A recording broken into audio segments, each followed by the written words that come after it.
everyone. Today I'm going to be doing a quick review of The Goblin Emperor by Katherine Addison. This is probably my favorite book that I've read so far this year. So this is definitely a book that I've seen around in the past. The description seemed pretty familiar, but I think it never caught my attention. It seemed kind of generic or like something I wouldn't be that interested in.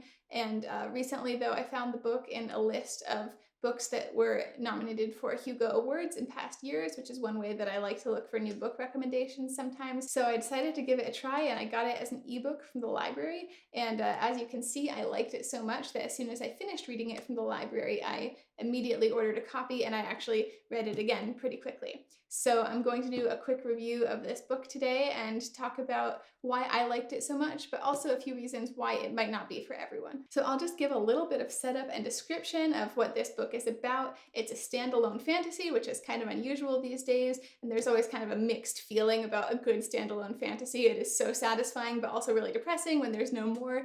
But this book is set in kind of a steampunky, renaissance-y kind of setting. There are airships and clockwork and really not too much magic. The main character, Maya, is the youngest son of the emperor. His mother was a goblin.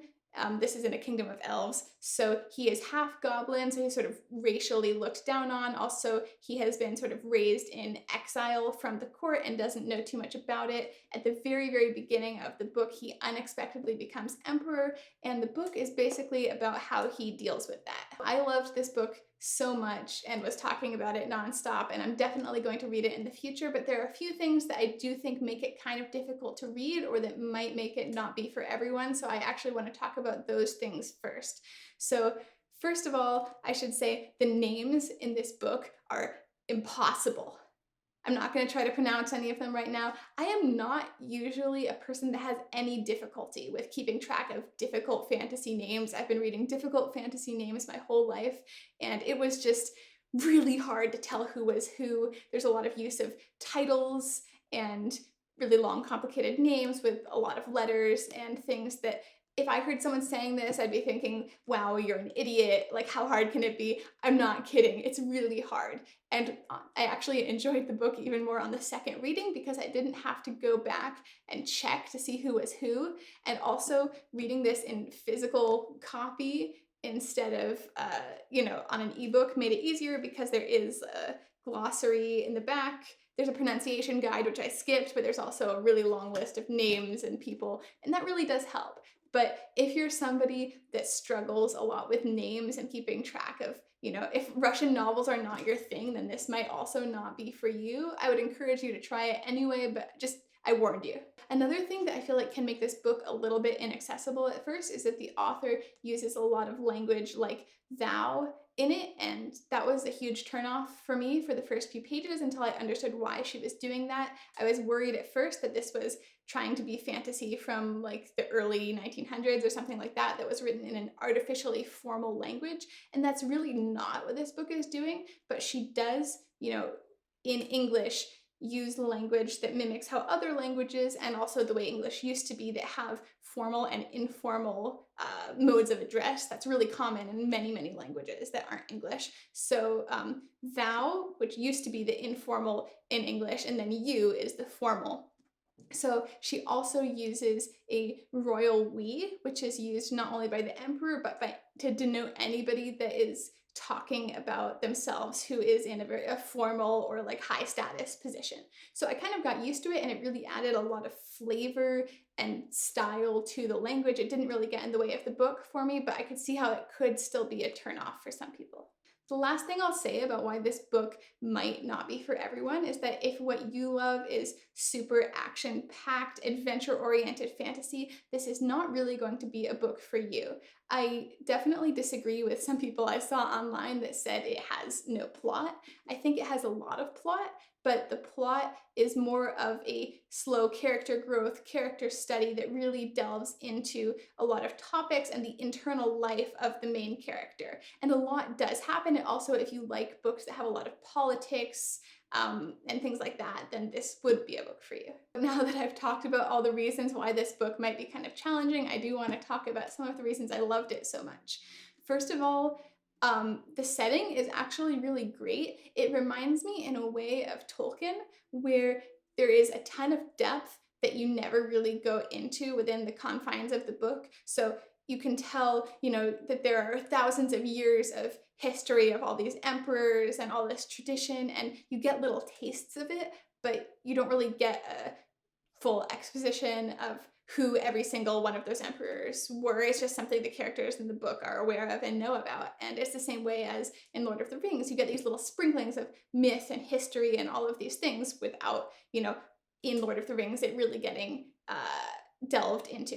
So I really love that. It makes the world feel so deep and rich and enjoyable. One of the things that is so unique about this book, and I think makes it really special, especially as a fantasy book rather than contemporary or historical fiction, is that it really delves into what it means to be a good leader and has a character that really has zero experience or training in being a leader thrust into this position of leadership, and he has to deal with that on a day-to-day basis. And you really see what the challenges, like both personal and political, are that he faces on a day-to-day basis. I thought that was really, really interesting, and it's really, really beautifully done. Somehow it's kind of unusual to have a book where the main character, he's really, in a way, he's kind of an ordinary person. He doesn't have a lot of special abilities. He's not super smart. I mean, he's normal, but he's not a genius. He's not a hero. He's not a magic user. He's just an ordinary person that is forced to become emperor who wasn't expecting to. And throughout the book, he really tries his best in a very kind way to be a good leader, and his intentions are often driven by things like his memory of his deceased mother and his love for her and just trying to be a good person.